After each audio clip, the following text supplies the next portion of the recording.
सबसे पहले तो आपका स्वागत है हमारे चैनल पे।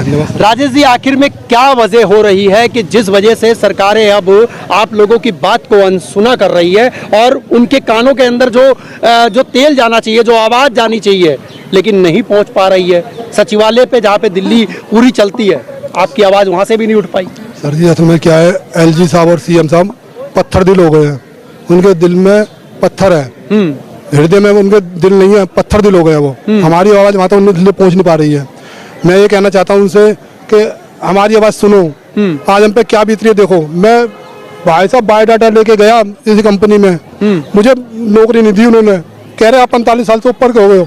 मेरे घर में मेरी 5 बहनें हैं, मैं अकेला भाई हूँ, कोई कमाने वाला नहीं है, मगर मुझे एकदम से बाहर निकाल दिया। और क्या है कि कुछ लोग क्या कहते हैं मेरे, जैसे मैं कोई बात करता हूँ कि भाई तो 1968 का एक्ट, अरे एक्ट के मेरे को एक्ट की सुई चुपाते रहते हैं। क्या जब भी नौकरी की बात करता हूँ 1968 का एक्ट है, आप नौकरी नहीं कर सकते। 1968 अरे मैं कहना चाहता हूँ एक्ट में संशोधन नहीं होता भाई मेरे, क्या जब 370 बदल सकती है, कानून बदल सकते हैं, तो एक्ट में संशोधन क्यों नहीं कर सकते? आप संशोधन करो, आप में इच्छा शक्ति होनी चाहिए। एलजी साहब में उसमें इच्छा शक्ति होनी चाहिए। लोग भूखे मर रहे हैं और इनका एक्ट की दुहाई देते फिर रहे हैं। अरे मैं कहता हूँ एक्ट में संशोधन क्यों नहीं करते?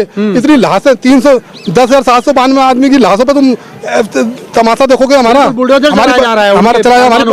का तमाशा देखोगे क्या? या आपने कफन बेचने का दुकान खोल लिया कोई, या आपका कोई बिजनेस चलने वाला है, हम 10,700 आदमी मर जाएंगे और कफन बेचने में आपकी दुकान चल पड़ेगी?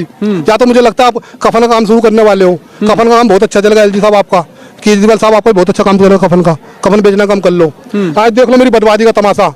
एलजी साहब और सीएम साहब से कहना चाहता हूँ, मेरी बर्बादी का तमाशा देख लो। आज ताली पे जाओ, हंस लो मेरे ऊपर। हा, मैं बर्बाद हो गया, मुझे बर्बाद कर दिया सीएम साहब ने, एलजी साहब ने मुझे बर्बाद कर दिया। आज मेरी बर्बादी का तमाशा दुनिया देख रही है। आप भी देख लो भाइयों मेरी बर्बादी का तमाशा यहाँ पर खड़े होके। मैं यही कहना चाहता हूँ एलजी साहब, सीएम साहब से, अरे कुछ तो रहम करो हम पे, कुछ तो कहीं तो कुछ करो हम पे। हम कहाँ जाएं? कोई नौकरी नहीं दे रहा हमें। अरे तुम ही दिला दो मैं नौकरी। चलो तुम कहते हो झूठ बोल रहा हूँ, चलो मुझे नौकरी नहीं मिल रही, मैं ट्राई नहीं कर रहा हूँ।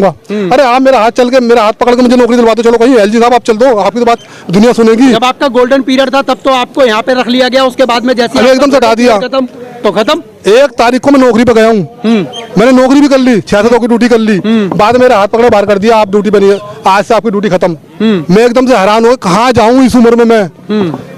घर गया, घर में बीवी बच्चे मेरे से पूछे क्या हुआ पापा, मेरे भाई पूछे क्या हुआ जी, नौकरी चली गई जी मेरी। केजरीवाल तो कहते हैं कि सभी कोई अब पैसे वाले हैं, यहाँ पे कोई ऐसा है नहीं जो गरीब हो। हाँ, हम तो बहुत रईस आदमी, बिल्ला टाटा है ना, मैं तो सोच चल रहा है नौकरी करने का। बता दिया कि 2 करोड़ जो नौकरियां थी हम लोगों ने दे दी सबको, किसी को नौकरी नहीं दी। आरटीआई में जवाब आया था, आरटीआई में जवाब आया था, जो ये नौकरी देने की बात करते हैं, उसमें से कुछ ही, जहाँ तक मैंने पढ़ा था, 300 या 400 लोगों को ही नौकरी मिली है, जो कि एक आरटीआई का जवाब था। बाकी वो करोड़ों नौकरियां कहाँ चली गई? देखिए, ये तो इनका वोट मांगने का तरीका होता है कि ज्यादा से ज्यादा झूठ को फैलाया जाए, और पब्लिक भी ये कि सच सुनना नहीं चाहती है, कम से कम उस सच को सुने, उस बारीकी को देखे कि जो आरटीआई का जो आंकड़ा है वो क्या कह रहा है। नेता तो कुछ भी कह के चले। नेता केजरीवाल जी ने तो ये भी कहा था, अगर मैं उनकी जबान पर उनकी जबान पर विश्वास करूं, एक एबीपी न्यूज में एक बहुत बड़ा सम्मेलन चल रहा था, तो आज से कुछ 1-2 साल पहले एक महिला थी, उन्होंने कहा था कि जो डीटीसी में बस मार्शल हैं, सर आप इनके बारे में क्या सोचते हैं? तो उन्होंने उस महिला को चुप कराते हुए कहा, रहने दो, उनके लिए हम कर रहे हैं, हम उन्हें पक्का करेंगे।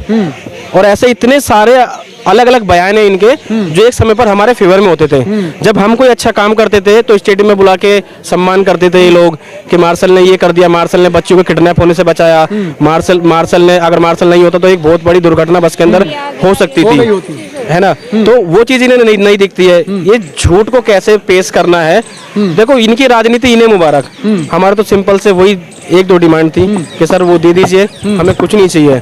क्योंकि अब आप बात कर रहे हो कि हम रईस हैं, देख लो किसी के चेहरे कहीं से रईस कहीं नजर आ रहे हैं कहीं। अगर हम रईस होते तो हम यहाँ पर क्यों आते? अरे तुम्हारे अंदर तो इतनी ताकत है, जैसे बोलते हैं ना, लिख दो अखबार भी तुम्हारा है। तो जो बड़े बड़े चैनल हैं उनमें इनके ऐड चलते हैं। अगर ये सवाल उनसे पूछने लग जाएंगे प्रूफ के साथ में, तो उनके तो एक तरह से थोड़ा कमाई का स्रोत रुक जाएगा। तो सच कोई बोलना नहीं चाहता, सच कोई सुनना नहीं चाहता।